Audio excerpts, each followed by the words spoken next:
Bonjour les amis, j'espère que vous allez tous très bien. Moi c'est Mitchell le Catalan sur votre écran. Et les gars, aujourd'hui on va parler de l'avant-match. On va faire le match preview Barcelone versus Levante. Obligatoire, victoire obligatoire. Il n'y a rien à dire, il n'y a rien à dire. On ne veut pas de match nul, on ne veut pas de défaite, surtout pas, non, non, non. Victoire obligatoire pour Ronald Koeman qui est sur un ultimatum de 3 matchs, on l'a dit, 3 matchs en La Liga. Ultimatum qui se passe très mal pour lui, mais il pourra quand même compter sur le retour de Ansu Fati pour pourquoi pas aller chercher les 3 points au Camp Nou. Générique.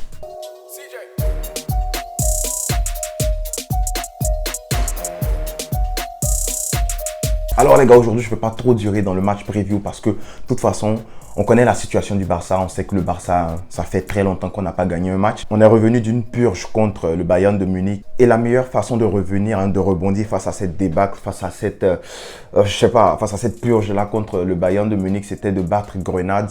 Mais le Barça ne l'a pas fait. Le Barça a fait 1-1 contre Grenade. Après, on s'est dit, bon, le Barça va gagner au moins contre Cadiz après avoir aligné 54 centres contre Grenade. Le Barça n'a pas pu le faire avec un carton rouge qui est venu encore annihiler tout espoir de victoire. Et voilà, on sort de ce match avec un 0-0 in extremis, presque une défaite. Parce que sans Ter Stegen, sans un Araujo en forme, le Barça perd ce match-là direct. Et là, on se dit, bon, le 21, troisième match de l'ultimatum que Laporta a donné à Koeman. Normalement, il doit le gagner, il doit aligner sa meilleure équipe pour gagner ce match-là. Alors les gars, Levante, c'est une équipe de milieu du tableau actuellement qui a le ventre mou, qui est en train de lutter pour ne pas être dans la zone de relégation. Ils sont coachés par Paco Lopez. Paco Lopez, je ne vais pas vous dire que je le connais vraiment, mais je sais que c'est un coach qui connaît l'Espagne. Alors d'après mes recherches, Paco Lopez, c'est un coach qui aime jouer en 4-4-2 avec un double 6. C'est-à-dire que lui, son milieu sert à défendre en fait. Son milieu sert à casser les attaques de l'équipe adverse. Donc logiquement, vous devrez comprendre qu'il marque beaucoup sur les contre-attaques et puis sur les balles longues en fait, sur les centres aussi. Centre qui est un gros problème pour le FC Barcelone. Il faudra particulièrement faire attention à José Luis Morales, qui est leur attaquant qui marque beaucoup de buts. Je pense qu'il a marqué contre Elche si je ne me trompe pas. Et on le sait avec tout ce que j'ai dit par rapport à Levante, c'est une équipe qui est prête à accrocher n'importe qui. Durant les 6 derniers matchs, je pense qu'ils ont perdu 2 fois, ils ont fait 4 matchs nuls.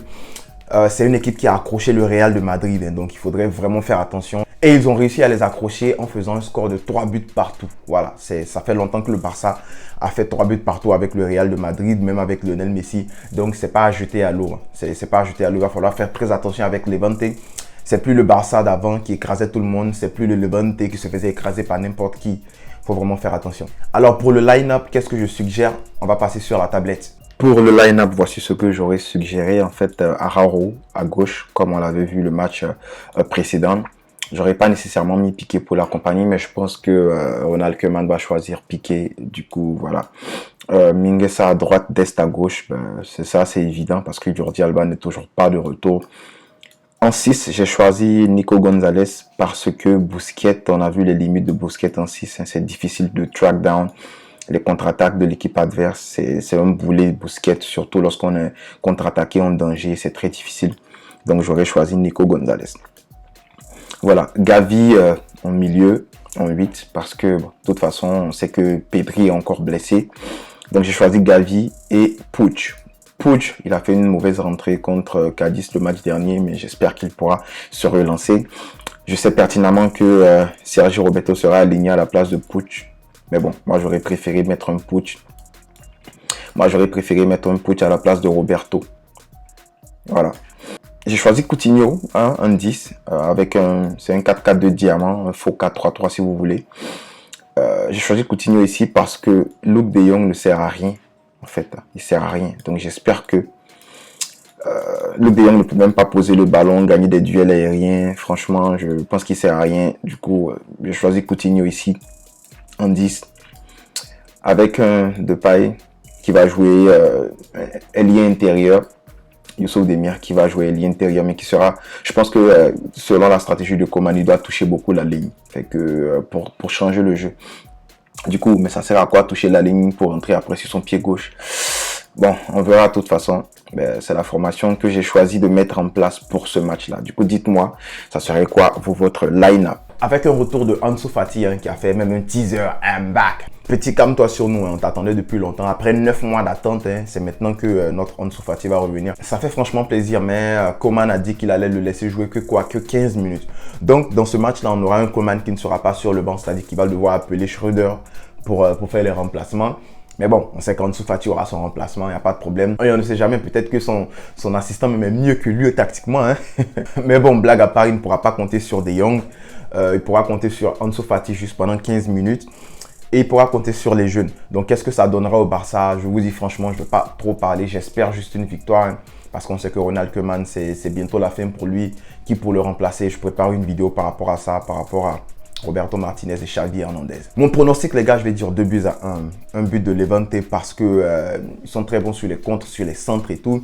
Et si on a une Busquets et Piqué, ça va être chaud sur les contres. Et l'autre problème, c'est les centres, c'est les corners, c'est les fautes bizarres sur les côtés que le Barça fait. Notamment Mingueza, hein, qui lui, bon, c'est un jeune de toute façon, mais il fait beaucoup de fautes à des endroits bizarres, à des endroits très risqués. Du coup, prendre une faute là-bas, ça serait très problématique pour le FC Barcelone qui a encore des difficultés à ressortir les ballons de la tête. 2 buts, pourquoi? Parce que je pense que Depay va se venger. Hein. Ces 2 buts qu'il a manqué là contre Cadiz, normalement, il ne devrait pas les manquer, donc il va les mettre là. Donc voilà, donnez-moi votre pronostic et puis je serai très bien content de lire et pourquoi pas d'y répondre. Et pour tous ceux qui ne savent pas, les gars, j'ai commencé la semaine dernière une rubrique où je débriefe des matchs, hein, les matchs que je vois, que je regarde. Parce que je suis un gars qui regarde vraiment beaucoup de matchs dans une semaine. Du coup, je me suis dit, pourquoi pas débriefer ces matchs-là avec vous. Donc, ceux qui vont apprécier, vont les regarder. Ceux qui veulent juste les news sur le Barça, vont regarder les news sur le Barça. Voilà, ça gêne pas. Mais ça ne change rien. Ça reste une chaîne Barça. Ça reste un YouTuber barcelonais, Nietzsche. Donc, voilà quoi. C'est le même Nietzsche, le catalan. Donc, c'est tout. Les gars, j'espère que vous avez aimé la vidéo. Si c'est le cas, n'oubliez pas de liker. C'est très important.